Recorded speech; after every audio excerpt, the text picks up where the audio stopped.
On a parlé dans la motion des sujets de régalien. Alors, ce n'est pas toujours des sujets sur lesquels on est le plus à l'aise, je le dis comme ça, ou spontanément, comme c'était le cas pour l'écologie, comme Hubert vient de le dire. Mais sur les sujets régaliens, pour autant, les centristes ont des propositions, et souvent, y compris au Parlement, sont impliqués sur ce sujet-là. En tout cas, moi, c'est des sujets qui m'intéressent, sur lesquels je me suis impliqué depuis que j'ai intégré la commission des lois du Sénat.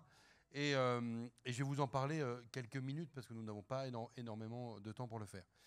Quelques mots sur l'agenda parlementaire. On est au mois de septembre. Le Parlement français s'arrêtera de travailler mi-février pour laisser la place à la campagne présidentielle et aux élections législatives, pour reprendre un fonctionnement à peu près normal début juillet. Donc d'ici là, l'ordre du jour de l'Assemblée nationale et du Sénat est extrêmement dense, et on a des sujets qui sont très importants. La semaine prochaine, au Sénat, enfin la semaine qui commence demain, avec deux collègues, je serai rapporteur d'un texte sur les pompiers, qui est la proposition de loi Matras, puisqu'on est dans le sud, donc c'est des sujets qui concernent éminemment nos collègues qui ont dû affronter des incendies importants. Ce texte, il veut revaloriser les sapeurs-pompiers volontaires. Il veut essayer de trouver des solutions à la jurisprudence européenne en matière qui sont les conséquences de la directive temps de travail et un arrêt de la Cour européenne, de la Cour de justice des communautés européennes, qui est l'arrêt Matzak, qui fait que le temps de travail des volontaires est reconnu comme un temps de travail. Donc ça nous pose un vrai problème d'organisation de notre modèle de sécurité civile. Et enfin, un sujet dont vous entendrez parler, puisque c'est un vrai sujet de débat. Le président de la République a annoncé en 2017 le souhait d'avoir des plateformes uniques qui gèrent l'appel du 15 et du 18.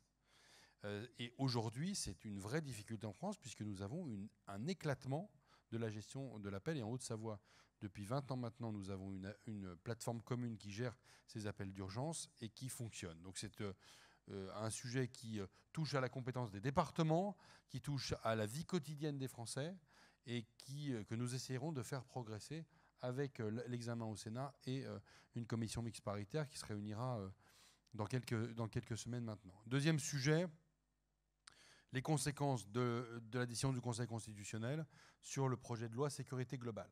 Alors, je ne vais pas vous refaire le débat sur l'article 24, sur les questions d'image soit des forces de police, soit du fait de filmer les forces de police. Il n'en demeure pas moins que le Conseil constitutionnel s'est trouvé extrêmement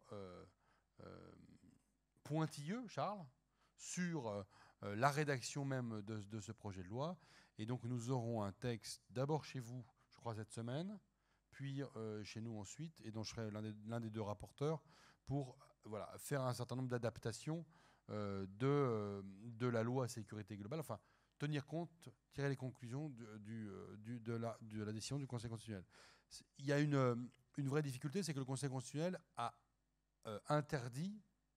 confirmé l'interdiction de l'utilisation des drones par les policiers et les gendarmes, et le cadre juridique que nous avions imaginé dans la loi, bien que nous ayons tiré la sonnette d'alarme à de nombreuses reprises, donc, a été annulé par le Conseil constitutionnel. Donc aujourd'hui, les gendarmes et les policiers, hormis pour des fonctions de sécurité civile, mais pour tout ce qui est de la sécurité intérieure, il n'y a pas de drone qui ait le droit de voler en France, ni pour des manifs, ni pour des actions dans le domaine judiciaire. Donc ça, c'est un vrai sujet. Et donc ça, Charles et moi sommes des gens très, très vigilants sur les questions de liberté fondamentale, et on doit trouver une écriture la plus fine possible. J'en conclurai avec les gens du voyage, puisque avec un collègue sénateur décédé, Jean-Claude Carle, nous avons écrit une proposition de loi au Sénat. Et vous savez, souvent on dit le Sénat, il ne sert à rien, puisqu'il y a la navette, et c'est toujours les députés qui ont le dernier mot. Sauf que, à cet égard, comme à bien des égards, nous avons fait prospérer cette proposition de loi, et j'avais proposé à l'époque que l'on crée une amende forfaitaire délictuelle pour l'installation illicite des gens du voyage sur des terrains publics ou privés. Cette amende forfaitaire délictuelle, elle a été votée en termes identiques par l'Assemblée nationale et par le Sénat. Elle a été votée à la fin 2018 et promulguée par le président de la République en novembre 2018. Elle n'est jamais rentrée en vigueur. C'est-à-dire que la loi du Parlement français, et ayez-le en tête, elle ne rentre en vigueur que si des textes d'application sont mis en œuvre, mais ce n'est pas le cas en l'espèce. En fait, simplement, c'est qu'il y avait un préfet dans une autorité qui gère les terminaux de verbalisation, qui a décidé que ce n'était pas une bonne idée finalement, qui a décidé que la loi n'était pas une bonne idée ou qu'elle serait très difficile à mettre en pratique.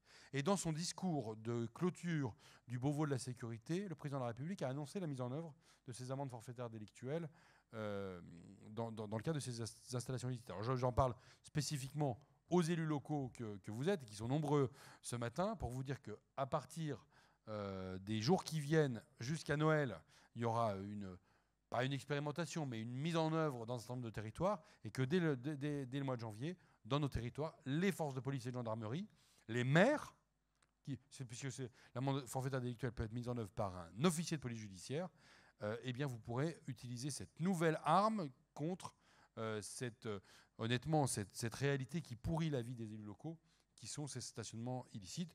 Ça ne réglera pas tout, faut pas se raconter d'histoire, mais on a une nécessité de faire bouger les choses, et nous l'avons fait au Sénat, et nous l'avons fait d'ailleurs avec cette idée qui vient de chez nous. Bonne matinée à vous.